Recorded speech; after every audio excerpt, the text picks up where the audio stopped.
భగవంతునికి భక్తునికి మధ్య ఉండే వారధి లాంటి వాళ్లు పూజారులు. మరి అలాంటి పూజారి వ్యవస్థ మనుగడ ప్రమాదంలో పడిందా?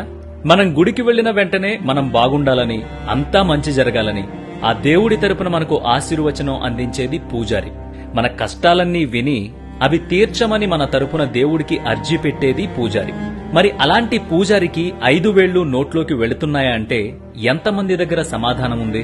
కేవలం ప్రసాదాన్నే ఒక పూట భోజనంగా మార్చుకుంటున్న పేద బ్రాహ్మణులు ఎంతమందున్నారు? పౌరోహిత్యం వదిలి కూలి పనులకు వెళుతున్న పూజారులకు ఎందుకు ఆ దుస్థితి దాపురించింది?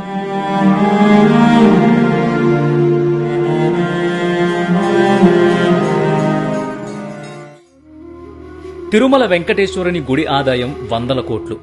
ఆ గుడిలో ఉండే పూజారి జీతం లక్షల రూపాయలు. మరి మన ఊళ్ళో ఉండే అదే వెంకటేశ్వరుడి గుడిలో ఉండే పూజారి జీతం ఎంత?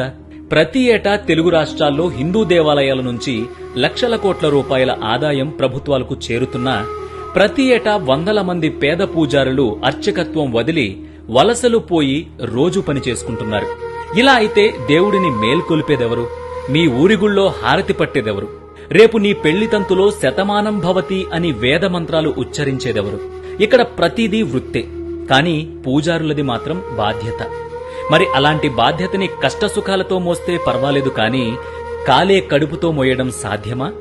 హిందూ దేవాలయాల నుంచి లక్షల కోట్ల రూపాయల ఆదాయం వచ్చినప్పుడు రాష్ట్రంలో ఉన్న అన్ని ఆలయాలు సుభిక్షంగా ఉండకుండా ఇలా పేద దేవాలయాలు, పేద బ్రాహ్మణులు అనేలా ఎందుకు తయారైంది? అసలు దేవాలయాల నుంచి వచ్చిన ఆ డబ్బంతా ఎటుపోతుంది? ఆదాయం వచ్చే దేవాలయాలపై అజమాయిషీ చేసే ప్రభుత్వాలు అన్ని గుళ్లను ఎందుకు సమానంగా చూడలేకపోతున్నాయి? అవి ఆలయాలు కాదా? అక్కడ దేవుడు ఉండడా? దీనికి సమాధానం ఆదాయం లేని గుడి మాకు అనవసరం అనేలా ప్రభుత్వాలు వ్యవహరించడమే. బ్రతకలేక బడిపంతులు అనేది ఒకప్పటి నానుడి, కాని ఇప్పుడది బ్రతకలేక గుడిపంతులు అన్నట్టు తయారైంది. దీంతో పూజారుల వ్యవస్థ ప్రమాదంలో పడింది. వచ్చే తరం వారెవ్వరూ ఈ బాధ్యతలు తీసుకోవడానికి సిద్ధంగా లేరు. వాళ్లు ఇంత పెద్ద నిర్ణయం తీసుకోవడానికి బాధ్యులెవరు? మరి పూజారిదే ఉంది. ఒక్క పూజ చేస్తే 1000 రూపాయలు, వ్రతం చేస్తే 2000, పెళ్లి చేస్తే 10,000. చెట్టు కింద కూర్చుని కడుపు నిండిన మోతుబరులు చెప్పే మాటలివి. కాని అవి వాస్తవానికి ఆ పేద బ్రాహ్మణుడి ఆకలి బాధకి చాలా దూరంగా ఉంటాయి.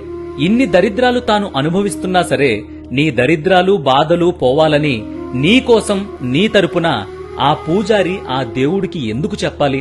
తనకెన్ని బాధలున్నా ఉదయాన్నే నువ్వు గుడికొచ్చేసరికి మనస్ఫూర్తిగా అష్టైశ్వర్య ఆయురారోగ్య ప్రాప్తిరస్తు అని ఎందుకు దీవించాలి? ఎందుకంటే వాళ్లకు ఆశీర్వదించడం తప్ప మరేం తెలీదు.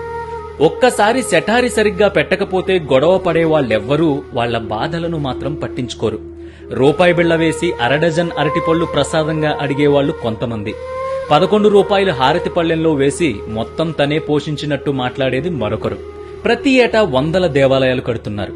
మరోపక్క అంతకంతకు పూజారులు అర్చకత్వాన్ని వదిలేస్తున్నారు.